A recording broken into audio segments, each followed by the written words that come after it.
right, hey, what's up, everybody? This is Rich Hayden with Eagle Home Mortgage coming to you from beautiful Northern Virginia, just outside of D.C., sitting on a rooftop deck here at a Safeway because that's where it's at.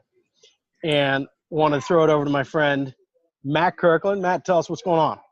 Hey, guys. Matt Kirkland from Lincoln, Nebraska, live from my office conference room at Realty Works in the Indian Village neighborhood of Lincoln, Nebraska.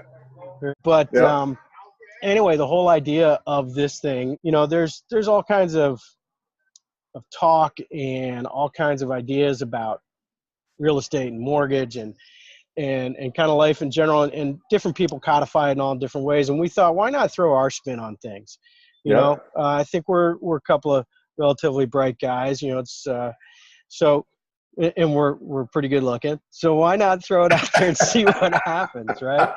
So that was the idea behind this, and we're going to see where it goes. We're going to have fun with it on a weekly basis, and bring in some people who are a lot smarter than us, because that's the best way to deliver decent content. But hey, man, check this out. This is pretty funny. So I woke up this morning, right, and was going about doing all my stuff, and I get this voicemail that comes in. I returned the call. I haven't been able to get a hold of the guy, but it's somebody's relocating to DC. I don't know who the referral's from. I'm like, sweet, Monday morning referral, best way to start the day. And I'm pretty sure it's legit, but the guy's first name is Ferris, right? And he's relocating to DC from Chicago. Nice.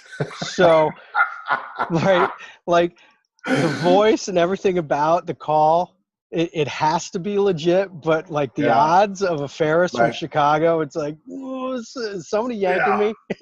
If that came in an email, there'd be no way you'd click on that. Right. Yeah. That would be the Jaden Smith hoax on Facebook right now, right? But this is, I think it's legit. So tell me, for anybody who out there who doesn't know, Matt and I went to high school together. I may be responsible for him breaking his arm senior year in football. I'm not sure, because I was a lineman and he was a quarterback, but I'm hoping not. No, I was slow. That's what was responsible for that happening. I couldn't outrun anybody. All right, I'll blame a tight end on that one. But so we've known each other for a super long time. Fell out of touch for a while, and back reconnected through the beauty of technology. But I haven't been back to Lincoln in, gosh, it's got to be 10, 11 years, I think, since maybe our 20th high school reunion. Yeah. But tell me what's happening in town. What's kind of popping, what in the real estate world, like what is the big button right now? And there's probably a bunch of them, but for people out there, who aren't sure, from your perspective, what's hot? Sure. Well, the main thing everybody in Lincoln knows, for the third year in a row, we've had just an extreme shortage of inventory of homes for sale. What's that mean? Like incredibly low. Well, a city the size of Lincoln should have over 1,000 homes on the market. I checked today. We currently have 418 detached listings on the market. So if you like, for example, I searched just for fun for the show tonight, a good average home in Lincoln, between 200 and 300,000, 3-bedroom to 4-bedroom house, 2-car garage, just your standard, home. We have currently 16 on the market in the city of Lincoln. So if you're searching 16. So if you're searching for let's say you want to be in South Lincoln and I didn't break it out to South Lincoln, but you probably have 6 to choose from. And chances are you've already seen 3 of them, what's that mean in terms of like days on the market? I mean, does that mean, do those things like going like that? Well, the ones that are on the market have probably maybe overpriced a little bit, because the good ones that come on the market and they're priced right, they're selling. I've literally, some of my listings lately have gone multiple offers over asking price in a day. I've had that happen to me 2 or 3 times the last few months. So if you overprice it, which a lot of people are doing right now because the market's hot, things will sit a little bit. But if you want to get it sold right and you're pricing it right and it's a good quality house, I mean, it's like a feeding frenzy for some of those right now in Lincoln. So for for folks from other parts of the state or maybe coming into town, anybody out there who considers our home state a flyover, you're Right. wrong. Right. Yeah. You're wrong. Lincoln's You're an wrong. awesome place to be. Right. Right. It's Oh, very yeah. hip. It's very cool. Oh, man. Silicon Prairie.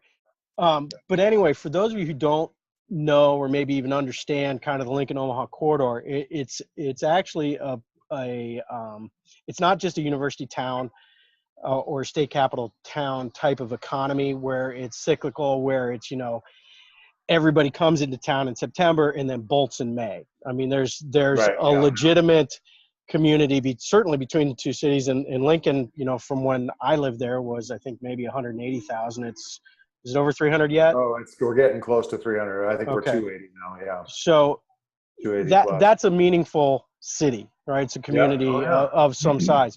So where I'm trying to get to is, for those of you who might be, coming into Lincoln from a different location, outside of the Midwest, it would be surprising to you then to see, what's available or the lack of inventory based on that. Now, is there a bunch of new construction? Not. There's some. It was lagging behind. There's going to be some development coming up soon.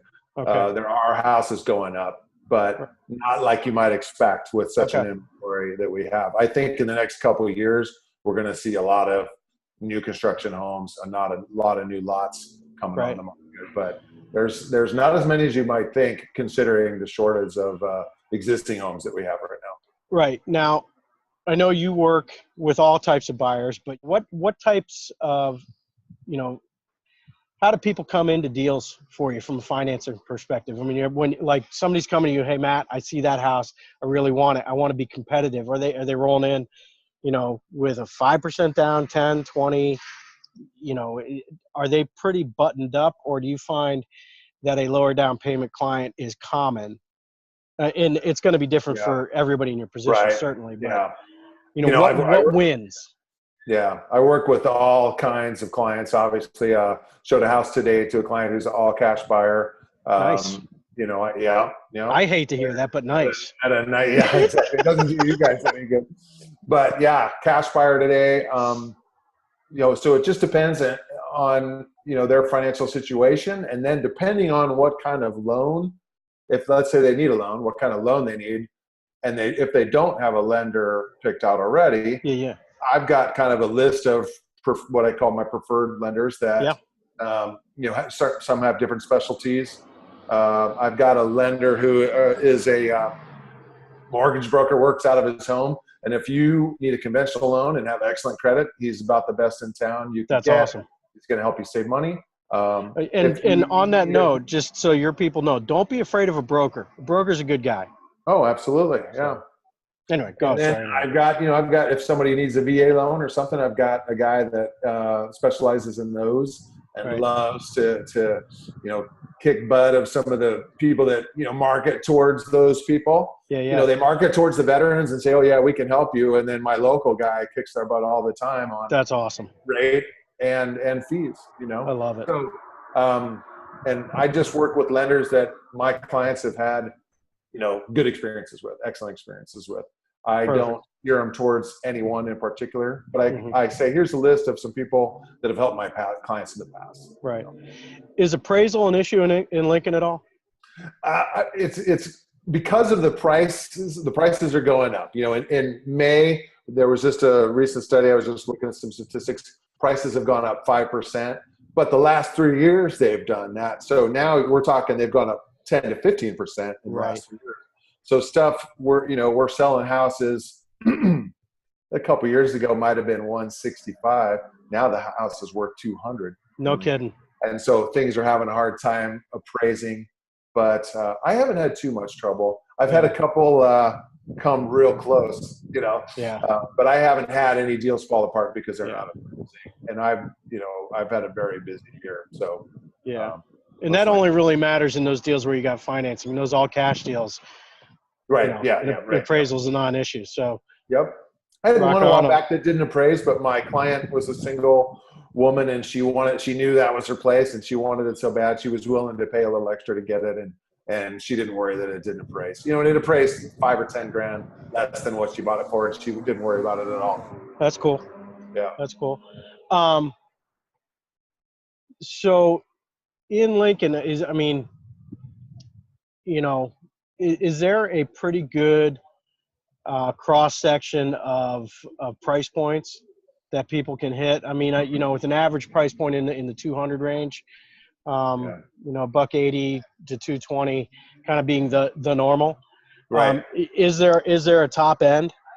Yeah, there is. Lincoln's an interesting market where there's because it's a college town, there's Right. 5 or 6 colleges here. It's stable market. We don't have the big up and down swings like the cities on the coast have, like your city probably Yeah, it does. sucks. Let me tell you. Way more stable here. So we have Right. a lot of the competition from investors here is fierce. Really? Yep, there's a lot. Yep,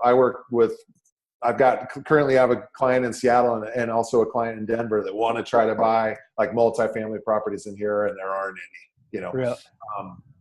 Even people buying little single family homes, little duplexes, little triplexes, because it's such a great rental market here. Yeah. We've got University of Nebraska, 2 campuses, Nebraska Wesleyan, Union College. There's just Southeast Community College is growing like crazy. So there's a big market for investors. So if I have a couple that's a single family, they're trying to buy a home, let's say getting started out, first time home buyer, and I have a couple of these right now, their budget, maybe 125 and under. Right. It is so difficult to find them something because you're also competing with investors that are trying to snap those up. So you either have a home that is tiny and nice or a real fixer-upper at that price point. And then the market between 150 and 350 is insane. Stuff just flies off the market. Things slow down a little bit, 350 and up. That's a little higher end market. Maybe $500,000 and up, I guess, would you consider the higher end market in Lincoln. Okay. And things are a little slower there, but things are still moving along real nice. I would imagine with that low inventory. So like around here, that $100,000 would get you this chair. Right. And a little flower pot. Get a little flower pot with it. Well, yeah. There wouldn't be the rooftop deck I'm sitting on, but you could buy the chair. Yeah. So, but it's funky. So we around here, that market. I mean, we're certainly not New York City or San Francisco or anything like that, but inside what we call the Beltway. I don't think you can find even a studio for $100,000, and that's just because A, they don't exist really, and B, when they do, they're snapped up. We've got our market's a little bit different, price points higher simply because of density of people. We're a little bit similar, and we got the federal government, so that's our school town, right? But you're right. We're definitely. We have some more swings. I just saw a map the other day. We haven't really recovered truly from the crash, and that's okay. We were wildly out of whack. Right. If anything, I would say our market, and all my realtor friends around here are probably going to kill me, but our market could stand to correct, actually back down a little bit more. Yeah. Because I think where you are, wages have kept up. Where we are, I can go back 15 years. And the majority of my client base actually makes the same income, maybe 5-7% more. So over 15 years, if you look at that, there's no real wage growth there. So I'm getting real nerdy, and I probably sound like a Charlie Brown teacher right now to some people, but right? But like that's the kind of thing that goes into what we do, right? Those things have impact on house prices and ultimately broader economy, and then interest rates and what types of loans are available. If people aren't earning more money, well, hell, they can't afford the mortgage with the higher interest rate, which as rates creep up, prices are going to go here to down. So, it's a funky time, I think, right now, at least here on the coast.